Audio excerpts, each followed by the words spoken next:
qohum evliliğinin uşağa mənfi təsir etməyinin heç bir elmi sübutu yoxdur.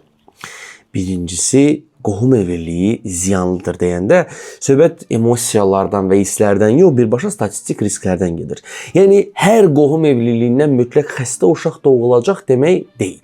Amma elm bizə onu deyir ki, qohumlar arasında evlilik olduğu zaman genetik problemlər riski əhəmiyyətli dərəcədə artır. Amma niyə? Çünki hamımızın DNT-sində gizli, sakit gəzən resessiv gen mutasiyaları mövcuddur. Ayrı-ayrı uzaq ailələrdən olan insanlar evlənəndə bu mutasiyalar çox vaxt toqquşmur. Lakin yaxın qohumlar evlənəndə eyni sakit, zədələnmiş genlər həm anadan, həm atadan gəlmə ehtimalı kəskin şəkildə artır. Bu o deməkdir ki, uşağın müəyyən genetik xəstəliklə doğulma riski qohum olmayan evlilik risklərinə müqayisədə daha yüksək olur. Üstəlik, bu tək bir xəstəlikdən söhbət getmir. Tədqiqatlar ona göstərirlər ki, qohum evliliyi olan cəmiyyətlərdə irsi metabolik xəstəliklər, eşitmə qüsurları, bəzən ürək qüsurları, nadir sindromlar belə yaranır. Qohum olmayan evliliklərdə bu risk nisbətən aşağıdır. Başqa sözlə, elm bütün qohum evlilikləri faciədir demir, amma risk artımı var deyir.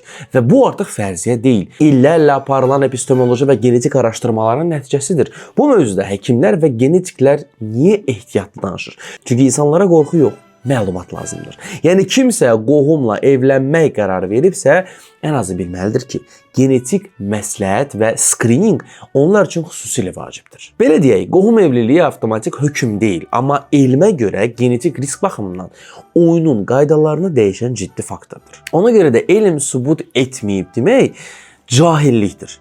Əksinə, bu mövzuda elmi ədəbiyyatlar kifayət qədər çoxdur. Mən isə sadə və başa düşülən dildə çatdırmağa çalışıram. Başa düşürəm, öz TikTok səhifənizdə elmi və riyaziyyatla bağlı videolar paylaşırsınız. Amma əgər biologiya barədə zərrə qədər məlumatınız yoxdursa, mümkünsə belə şərhlər yazıb özünüzü biabır etməyin. Hörmətlə, U-Space.